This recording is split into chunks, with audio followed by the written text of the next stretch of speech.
Imagine standing on the towering walls of Constantinople at dawn in the spring of 1453. The chill of the Bosporus clings to your skin, the air heavy with the smell of sea salt and ash from 1,000 campfires that glow beyond the horizon. Before you stretches a sea of tents, banners, and weapons, an ocean of soldiers, 80,000 strong, shimmering beneath the rising sun, and at their center, a young sultan only 21 years old, with fire in his eyes and a city in his grasp. Mehmed, who the world would soon call the conqueror, his is the moment the world shifted. The Roman Empire, once ruler of continents, was about to take its final breath, and the Ottomans were about to unveil a master plan, so calculated, so relentless, that the greatest fortress in the medieval world would crumble in just 53 days. But to understand how Constantinople fell, we must rewind the clock back to a dream, back to a prophecy that had haunted empires for centuries. For nearly 1,000 years, Constantinople had stood as the jewel of Byzantium.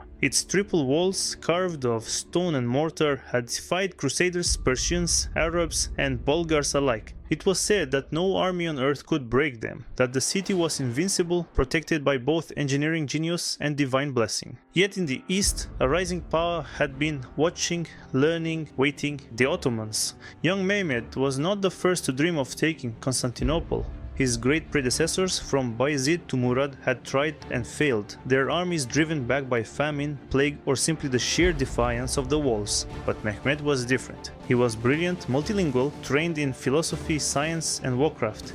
He understood that brute force alone could never topple the city. What he needed was a plan.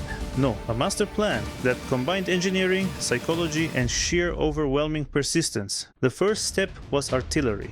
The Ottomans brought with them the monstrous cannon of Orban, a Hungarian engineer. This beast of bronze was so large that 60 oxen were required just to drag it across the Balkans.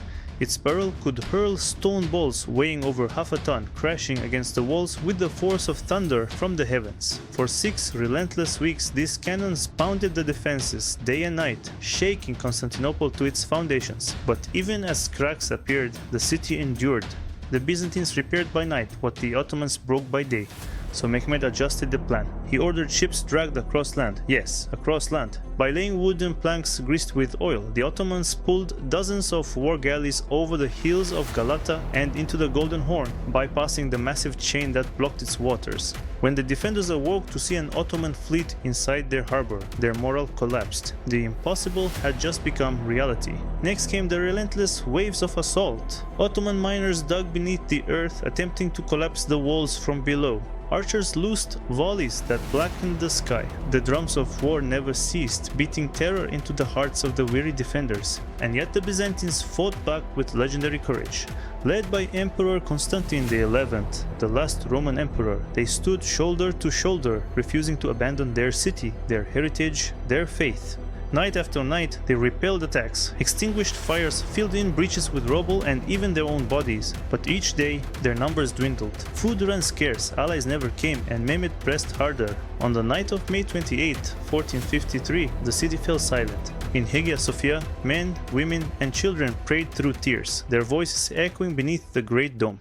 Outside the walls, the Ottoman camp roared with chants and hymns, soldiers sharpening blades, preparing for one final storm. At dawn on May 29th, Mehmed launched his final assault. 3 waves crashed against the walls. First, the poorly armed irregulars, forcing the Byzantines to exhaust themselves. Then the elite troops pressed forward, hammering the crumbling defenses. And finally, the Janissaries, the Sultan's finest warriors, poured through the breaches like a tide of steel. The defenders fought valiantly, but it was hopeless. Emperor Constantine XI is said to have torn off his imperial robes and rushed into battle as a common soldier, never to be seen again. And as the sun rose higher, the banner of the Ottomans flew above the towers. The city that had stood for 1,000 years was no more. Constantinople had fallen. The conquest sent shockwaves across the world. For Europe, it was a nightmare. The last vestige of Rome had crumbled, and a new power now controlled the gateway between continents. For the Ottomans, it was the dawn of an empire that would dominate for centuries. And for Mehmed, at just 21 years old, it fulfilled a prophecy, the dream of Alexander, of Caesar, of every conqueror who gazed upon Constantinople and longed to make it theirs. Today, the story of 1453 still echoes. It reminds us that walls, no matter how mighty, are only as strong as the will to defend them. It shows how strategy, innovation, and unyielding persistence can topple even the most impossible of challenges. And it forces us to ask, in our own time, what walls do we believe to be unbreakable?